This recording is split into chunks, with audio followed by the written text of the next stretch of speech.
All right, this could be insane, but if the founder of Ethereum, the creator of Ethereum, no longer believes in Ethereum, where do you stand? In this case, that's maybe a little bit... I need to remember to pause every time I do the first line because there's always a great follow-up. In this case, this is Vitalik Buterin. Did I slaughter his name? Yeah, that's pretty good. Yeah. That worked. Okay. So he's warning that people are treating it like some kind of gamble. So we want to get into this, exactly what he's talking about, the meat of the issue. But before we get into it, don't forget to like and subscribe. And if you do, we're all going to have meat. We'll have steak. Yeah. Even the vegans, we're going to force them to have meat. Yeah. Let them eat meat. It's like $24 a pound of beef right now. Everyone gets it. Everyone gets it. But only if you like and subscribe. So it says he's a co-founder, but he's like the main head of Ethereum. Yeah. So give us a little bit of background on him, if you don't mind. So I don't know a ton about him, but I do know that one of the reasons he started Ethereum was because he was playing, I believe it was like World of Warcraft, and I think his Blizzard shut down his account, even though he had this great character. And from what I heard is like he cried because he was so upset about it. They just shut him down for whatever. I think he might have been mining gold or something.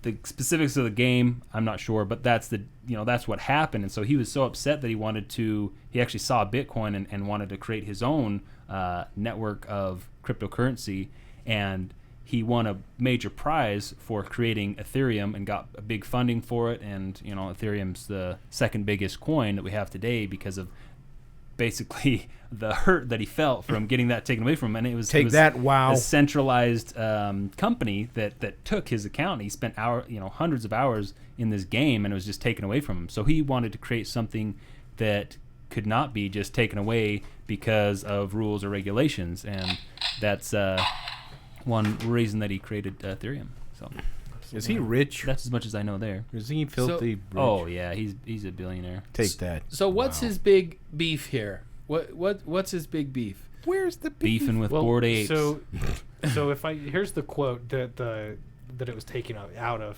for the headline. He says, "The peril you have." The peril is you have these $3 million monkeys, and it becomes a different kind of gambling. And so I think that there's the frenzy of, hey, these are worth money in and of themselves, and that's why everyone is excited and hyped about it. But that's also where the criticism comes from surrounding NFTs. Everything I've heard from people is just, hey, it's this bubble that's going to burst. It's all the financial kind of angle. But what we have here, though, is some technology that's not just about collecting things. It is a way it's not just about gambling. Yeah, exactly. So is it a peril then? Is that the downside? I think is maybe the point he's making. Well, a lot of people are saying it's a bubble, and in this, it's kind of Vitalik's kind of warning people like you're gambling on this, and kind of alluding to the fact that it is going to pop someday, and that some of these things may not be worth what they're worth. And he's kind of pinpointing Bored Apes because that's kind of the biggest NFT project out there. But he's kind of concerned for the market. He's seen a lot of cycles of cryptocurrency, the ups and downs. Absolutely. And I'm sure he's aware that NFTs are going to have some sort of similar cycle. But isn't it the fact that he's saying you're not looking at the technology correctly? To me, it kind of reminds me of the gold rush, right? Everybody's running to the gold rush. They're running to mine and get the gold and make the big hits in the gold. But who really made most of the money during the gold rush? Was it the miners? For the most part, it was the folks that sold the miners the stuff. Yeah. For the most part, usually when you get this craziness, people running this quick, and it really is, it's another get rich quick thing. And we all know get rich quick doesn't work. It's not sustainable. It isn't sustainable. And I think his criticism is that, hey guys, you're not looking at the technology right. This is a game changer. This is gonna change everything in the world, and all you guys can think of is how can I get one really cheap, really quick, and turn around and sell it really, really fast. Get my Lambo. Get a bunch of money. Yeah, Lambo. he said the same thing back in 2017 when everything was going up big time in value back then. He's like, everyone's so worried about their Lambos, Lambo this, Lambo that, and he was kind of upset about it. He's like, we're pushing a whole new generation of like cryptocurrency or free money and decentralization, and you guys are just worried about your Lambos instead of actually building something substantial. And he's kind of going to the same point here, and I think that's just been his entire philosophy. Like, he's trying to build a decentralized world, and a lot more people are worried about how much money they're making on their monkey images.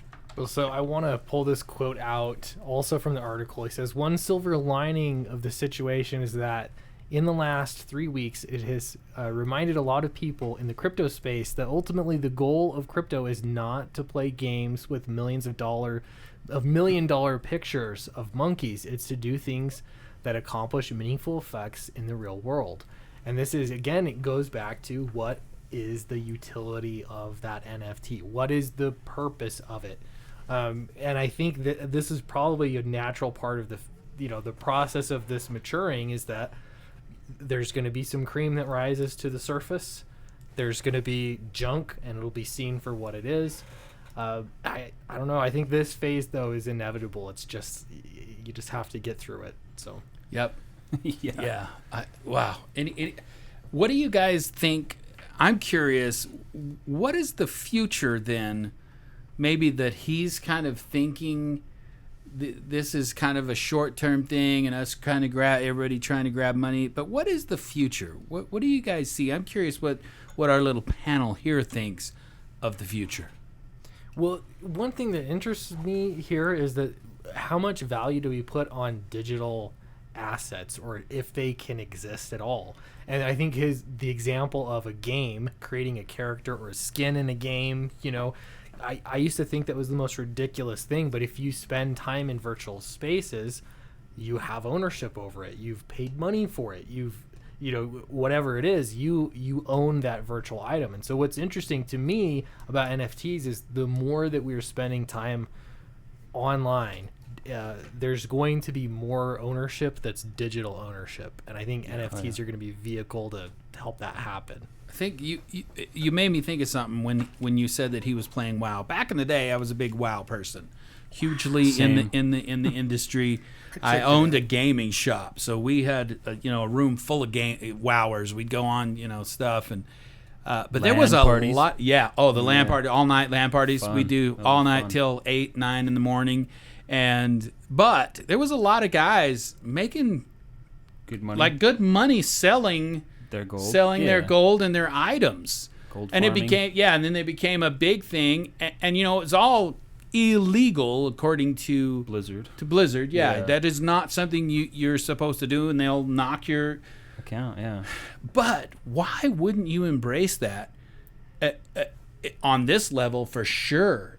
That is, I see that being the future of gaming completely. I own this device, and I can do whatever I want with it. That will not hurt that game. That will only make that game more valuable and more interesting and bigger. Yeah, if you're getting extra value, you're going to get endorphins from playing. You're going to enjoy some time. But also, if you're monetarily compensated, even though you're not this big Twitch streamer, then that's pretty exciting for maybe a dad that wants to just go home and play some games and make a couple bucks. Yeah, I'm down for Why that. wouldn't Blizzard jump on that? Why wouldn't Blizzard and some of the big names? I can only see that helping, but what do I know? I absolutely see that as the future. Yeah, big time. Well, we might not know. We might know, but we might not. But you for sure do. We know. We're actually from the future, people. We absolutely know. We're just trying to pretend. Time traveler gooeys. Time traveler gooeys, baby. But tell us what you think in the comment section below. We really appreciate you for watching, and we'll see you in the next video.